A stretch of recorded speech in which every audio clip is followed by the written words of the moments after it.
Nosso estudo de hoje está na primeira carta aos Tessalonicenses, capítulo 5, versículo 9, quando Paulo de Tarso fala o seguinte: porque Deus não nos tem designado para a ira, mas para a aquisição da salvação por nosso Senhor Jesus Cristo. E na lição 139 do livro Fonte Viva, na obra de salvação, Emmanuel analisa da seguinte maneira: por que não somos compreendidos? Por que motivo a solidão nos invade a existência? Por que razões a dificuldade nos cerca?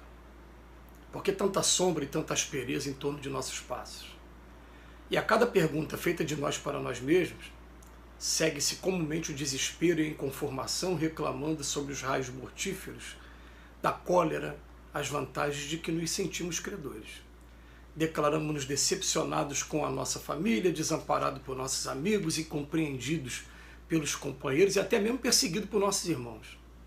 A intemperança mental carreia para o nosso íntimo os espinhos do desencanto e os desequilíbrios orgânicos inabordáveis, transformando-nos a existência num rosário de queixas preguiçosas e enfermiças. Isso, porém, acontece porque não fomos designados pelo Senhor para o despenhadeiro escuro da ira, e sim para a obra de salvação.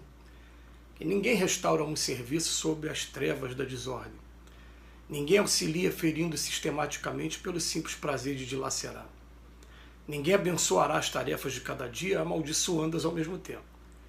Ninguém pode ser simultaneamente amigo e verdugo. Se tens notícia do Evangelho no mundo de tua alma, prepara-te para ajudar infinitamente.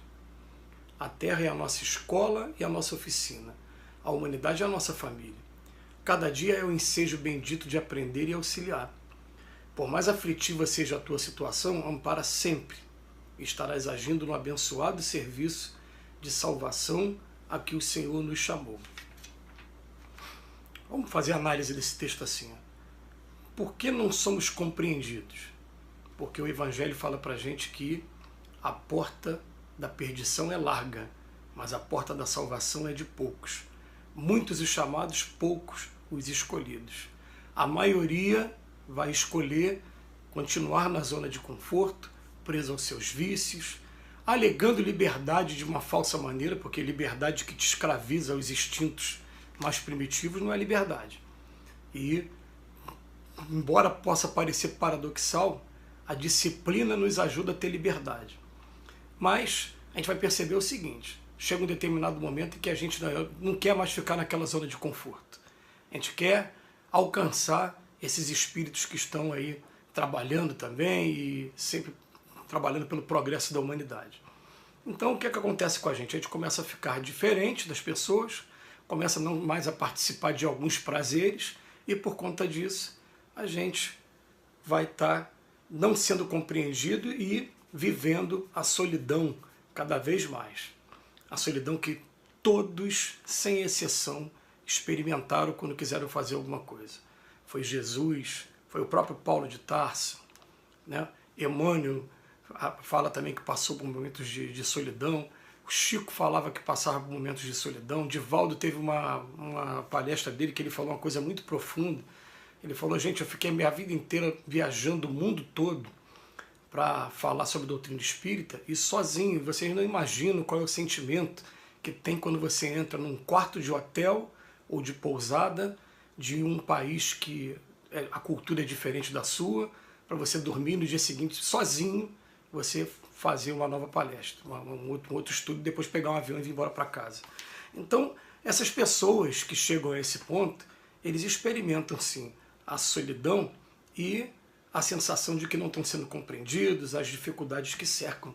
E o que acontece? Na grande maioria das pessoas, né, a gente faz essa pergunta para a gente mesmo, e o desespero e a inconformação vem em forma de cólera. Agora que a gente fala: mas o mundo não tem o que merece. Quando a gente quer fazer uma coisa de bom, são poucas pessoas que nos acompanham. As pessoas estão querendo caminho da perdição, estão querendo criticar para tentar puxar de novo você para aquele meio comum. E essa revolta, essa cólera, a gente poderia aqui usar o tempo todo que a gente tem para dizer qual é o mal que essa cólera vai fazer ao nosso corpo físico, quando até o Emmanuel fala aqui que vai trazer os desequilíbrios orgânicos inabordáveis. Hipertensão, hipertireoidismo, excesso de adrenalina jogado no sangue o tempo todo. Cada vez que a gente se encoleriza, cada vez que a gente busca a ira, a gente está fazendo um verdadeiro terremoto dentro do nosso corpo físico e a conta vem depois, né? Então as pessoas primeiro se entregam à cólera para depois entrarem nas queixas preguiçosas e até enfermiças. Agora, gente, a gente vai ter a sensação, até a impressão mesmo, de que o comum, a porta da perdição, o que é mais fácil, a zona de conforto, é alguém pisar no nosso pé e a gente revidar. Esse é o comum, todo mundo, todo ser humano traz isso. Agora, quando a gente começa a olhar para aquela pessoa que pisou no nosso pé e consegue se dar a oportunidade de respirar um pouco e pensar, coitado dele, ele por estar pisando no meu pé, ele não tem noção do quanto ele está se comprometendo com a lei de causa e efeito. Aliás, a lei de causa e efeito, ela responde a gente na medida exata do que a gente busca. A gente vai perceber isso um dia. A gente começa a se afastar da sociedade e a gente vai experimentar a solidão, porque a sociedade vai se afastar da gente também. A gente começa a ser uma pessoa muito nervosa e as pessoas não vão ter paciência com a gente, também vão se afastar da gente. Parece que o que a gente dá para a sociedade dá de volta para a gente, né? Então, um grande segredo para a gente conseguir atingir um dia essa categoria desses espíritos que são trabalhadores é a gente investir mesmo naquele tratamento que a gente tem que fazer para a gente, para poder dominar a cólera, para poder controlar a ira. E a gente sabe até que para a gente conseguir fazer isso, a gente precisa de muito estudo diário como esse que a gente está fazendo, muita prece e principalmente prece no momento de crise. Já aconteceu comigo, por exemplo, de repente sofrer uma coisa que dentro do meu julgamento, né, foi uma injustiça muito grande. Eu comecei a revidar na hora que pisaram no meu pé, mas aí naquele mesmo momento eu comecei a perceber que aquela pessoa também estava muito desequilibrada. Eu fui procurando me retirar para encerrar aquela conversa. Depois que eu me retirei, ainda fiquei pensando, pô, vou fazer alguma coisa para compensar isso que ela fez, e de repente falei, não, a gente respira fundo aí até que vem aquela voz e fala, tá vendo, se eu deixasse você sozinho, como é que você ia agir? A gente estava do teu lado. E eu ainda falo assim, então vamos fazer uma coisa agora, faz uma prece por ela. Vamos lembrar que Chico falava assim, muita paciência com aqueles que são carentes de Jesus, aqueles que não têm Jesus. E a gente vai perceber o seguinte, que o dia que a gente conseguir passar por uma sequência, uma bateria de provas, de pessoas nos testando, e a gente não se deixar entrar na ira, a gente vai receber o diploma de aspirante a alguém que realmente está fazendo alguma coisa para modificar a nossa humanidade, para fazer a nossa humanidade progredir. Que enquanto a gente estiver deixando a cólera falar mais cedo, né, eu quero fazer o meu trabalho, mas me deixe em paz. Não, gente, os obstáculos vão aparecer, porque vocês conseguem imaginar, por exemplo, o que aconteceu com o próprio Paulo de Tarso, ele sendo desconfiado o tempo todo pelos judeus porque ele tinha se tornado cristão e pelos cristãos porque antes ele era judeu.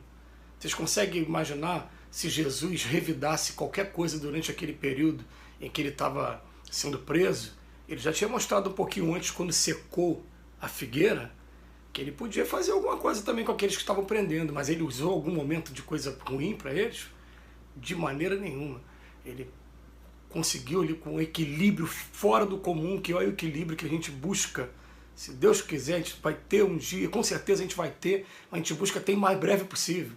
Porque a gente não está querendo mais ser mais vítima do que a gente já foi e do que a gente é, desses momentos de cólera, desses momentos de ira. Porque eles não trazem nada, exatamente nada de bom para a gente. A intemperança mental carrega para o nosso íntimo os espinhos do desencanto e os desequilíbrios orgânicos. E ele fala para a gente, Emmanuel, olha, isso porém acontece porque não somos designados pelo Senhor para o despenhadeiro escuro da ira, não, mas sim para a obra da salvação. Como é que eu vou restaurar as trevas, né? Como é que eu vou restaurar um serviço sobre as trevas da desordem? Não vai ser restauração, gente. A restauração vai ser trazendo paz. Então ele termina aqui para a gente, ó, cada dia é o ensejo bendito de aprender e auxiliar. E por mais aflitiva que seja a tua situação, ampara sempre. Que Jesus nos abençoe hoje e sempre.